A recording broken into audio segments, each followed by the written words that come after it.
Hey guys, it's Bina, and today I want to go over the companion build guide. And well, it's not going to be a guide, it's going to be like my first impression about the companion build and where it stands in the current meta.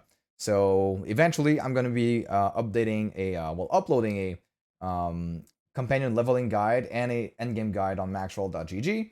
So yeah, I just want to give my first impressions as to where it stands right now in season one. So as we can see, I'm trying to focus as much as possible on the wolves damage.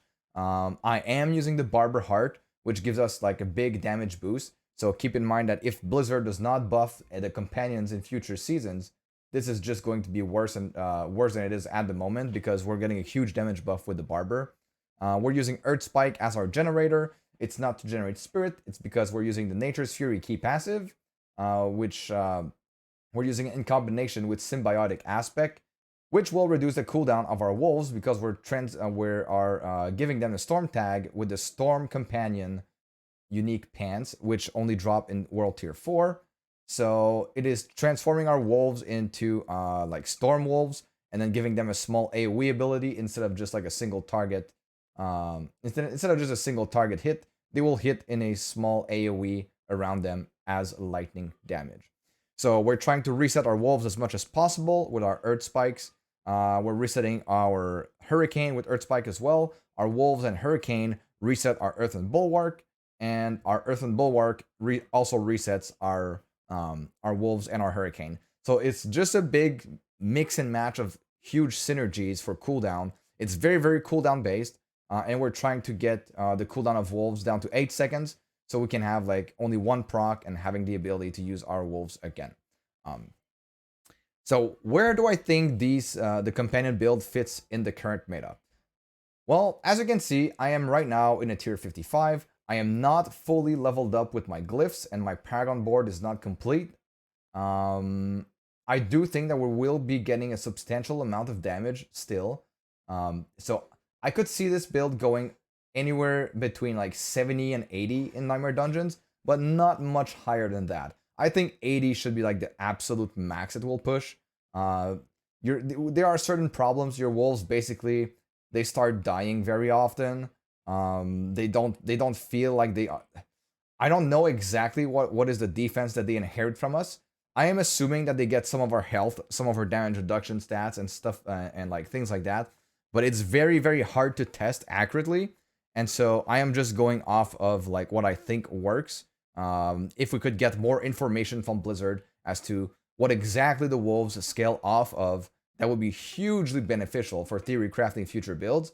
And yeah, so in terms of damage, they don't deal enough damage as it is. Like they are okay if you're farming the overworld, if you're farming Hell Tides, they're fine. They can you can pretty much one shot any elite with just one activation of your wolves. But as you get higher in Nightmare Dungeon content, there aren't many ways to like actually scale their damage that high, and then their base damage is just so low that yeah, it's not exactly up to par with certain other builds. Where do I think this fits? Maybe D tier. This should be around D tier, and this would be like one of the worst druids build, but with the potential to become like pretty good. You know, if we're able to scale the damage further and scale the defenses of our wolves further, then we should be able to push a little bit higher. That said, it's going to be a much slower pace than other builds.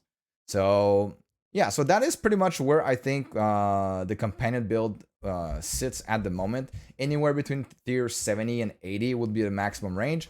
I will still test this even further as I level up my glyphs and as I unlock more nodes in my Paragon board. Here you see that I proc. I am playing this on hardcore, so it is viable for hardcore. Just don't expect to push any super high content here. I want to show something as well here. I want to show the capstone dungeon. So this is running the tier 3 capstone dungeon at level 49. As you can see, you don't want to go in here before getting about to the range of the level of the dungeon, compared to other builds where you can maybe go 5 to 10 levels under. And even in speedrunning situations, some people come in here at as early as before level 30. So yeah, don't expect the companions to do so. But when you are in here, actually, at the correct level, it doesn't feel bad at all, you know? When you cast your wolves, they go pretty well. They do a significant amount of damage. You get your poison creeper, you get your... Well, this was arguably the leveling setup that I used with poison creeper and ravens. The build changed substantially if you want to go into the further end game in World Tier 3 and 4. As you get more gear, you can like specialize even more and get a better setup. But this didn't feel too bad actually. And then at level 67, I went and did the other capstone here. Companion Druid. I went and did the other capstone here. Look at this damage though on Elias. Like it is pretty good. It is pretty good. We're level 67. You know, I had my wolves up. I had my wolves into werewolves, so I had my aspect of the alpha, and I had the storm companion pants. It is pretty good if you're going to Elias like this. So that pretty much covers it, guys, for the companion build. I will be back with another video tomorrow, and until then, hope you have a great day.